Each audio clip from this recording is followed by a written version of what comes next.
शिवराज सिंह चौहान अब मध्य प्रदेश के सीएम नहीं होंगे। उनके जगह बीजेपी ने मोहन यादव को मुख्यमंत्री घोषित कर दिया है। शिवराज सिंह चौहान सबसे लंबे समय तक सीएम रहे हैं। ऐसे में जानते हैं कि शिवराज की राजनीति में आना, मुख्यमंत्री बनना और अब मुख्यमंत्री पद से हटने की पूरी कहानी क्या है। शिवराज सिंह चौहान ने 8 दिसंबर को राघोगढ़ की एक सभा में इस बात से संकेत दे दिए थे कि वो इस बार मुख्यमंत्री की रेस से बाहर हैं और हुआ भी ऐसा ही है। सोमवार की बीजेपी विधायक दल की बैठक में मोहन यादव को मध्य प्रदेश का मुख्यमंत्री चुन लिया गया। 17 साल में ये पहली बार है जब बीजेपी ने मध्य प्रदेश में मुख्यमंत्री का चेहरा बदला है। शिवराज सिंह चौहान 4 बार मुख्यमंत्री रहे हैं, यानी सबसे लंबे कार्यकाल वाले। पहली बार शिवराज 2005 में मुख्यमंत्री बने थे और 2018 तक पद पर बने रहे। 2018 के विधानसभा चुनाव में बीजेपी को बहुमत नहीं मिला, लेकिन मार्च 2020 में ज्योतिरादित्य सिंधिया की मदद से प्रदेश में फिर बीजेपी सरकार बनी और शिवराज चौथी बार मुख्यमंत्री बने। देखा जाए तो बतौर मुख्यमंत्री शिवराज का कार्यकाल लगभग 17 साल का रहा है। 1972 में मात्र 13 साल की उम्र में शिवराज राष्ट्रीय स्वयंसेवक संघ से जुड़ गए थे, फिर एबीवीपी में आ गए।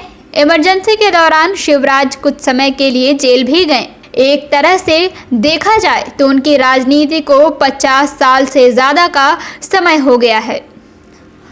1988 में शिवराज बीजेपी युवा मोर्चा के अध्यक्ष बने। साल 1990 में शिवराज ने बुधनी सीट से पहला विधानसभा चुनाव लड़ा। बताया जाता है कि चौहान ने पूरे इलाके की पदयात्रा की और पहला ही चुनाव जीत लिया। अगले ही साल लोकसभा चुनाव हुए। बीजेपी के अटल बिहारी वाजपेयी ने 2 सीट विदिशा एमपी और लखनऊ यूपी से चुनाव लड़ा। चुनाव जीतने के बाद उन्होंने विदिशा सीट छोड़ दी। अटल बिहारी वाजपेयी के सीट छोड़ने पर शिवराज को विदिशा से लड़वाया गया। शिवराज यहां से भी जीत गए। इसके बाद शिवराज ने यहीं से 1996, 1998 और 1999 तथा 2004 में भी लोकसभा चुनाव जीता। इस बीच 2003 में हुई एमपी विधानसभा चुनाव में बीजेपी ने शिवराज सिंह चौहान को दिग्विजय सिंह के खिलाफ राघौर में उतारा। उस चुनाव में बीजेपी से उमा भारती सीएम चेहरा थी। शिवराज हार गए। शिवराज की राजनीतिक करियर की ये पहली इकलौती हार थी। 2003 में बीजेपी चुनाव जीती, उमा भारती सीएम बनी, लेकिन उनका सीएम बनना पार्टी के लिए असहज भरा रहा। उमा भारती के विवादित बयानों से आला कमान नाराज था। इस बीच 1994 में हुई हुबली दंगों के सिलसिले में उमा भारती के खिलाफ अरेस्ट वारंट जारी हो गया। इस कारण 8 महीने में ही उन्हें मुख्यमंत्री पद से इस्तीफा देना पड़ा। उमा भारती के बाद बीजेपी ने बाबूलाल गौर को मुख्यमंत्री बनाया, लेकिन बाबूलाल गौर के खिलाफ पार्टी में बगावत हो गई। पार्टी ने इस बीच नया चेहरा तलाशा और आखिरकार 29 नवंबर 2005 को शिवराज को मुख्यमंत्री बनाया गया। शिवराज सिंह चौहान को जब सीएम के लिए चुना गया तब वो लोकसभा के सांसद थे। जिस समय पार्टी बाबूलाल गौर की जगह नए सीएम को लेकर मंथन कर रही थी, तब भी शिवराज का नाम दूर दूर तक नहीं था। प्रमोद महाजन ने शिवराज के नाम का प्रस्ताव रखा और तत्कालीन बीजेपी अध्यक्ष लाल कृष्ण आडवाणी ने उन्हें चुनकर सबको चौंका दिया। इस तरह से शिवराज मध्य प्रदेश के मुख्यमंत्री बने। 2005 में शिवराज ने बुद्धि से उपचुनाव लड़ा और 30,000 से ज़्यादा वोटों के अंतर से जीतें हासिल की। इसके बाद 2008 और 2013 में लगातार तीसरी बार चुनाव जीतकर मुख्यमंत्री बने। इसी तरह 2018 के विधानसभा चुनाव में बीजेपी बहुमत से दूर रह गई। शिवराज ने मुख्यमंत्री पद से इस्तीफा दे दिया। कांग्रेस की सरकार बनी और कमलनाथ सीएम हुए। लेकिन कमलनाथ की सरकार को अभी 15 महीने भी नहीं हुए थे और बगावत हो गई।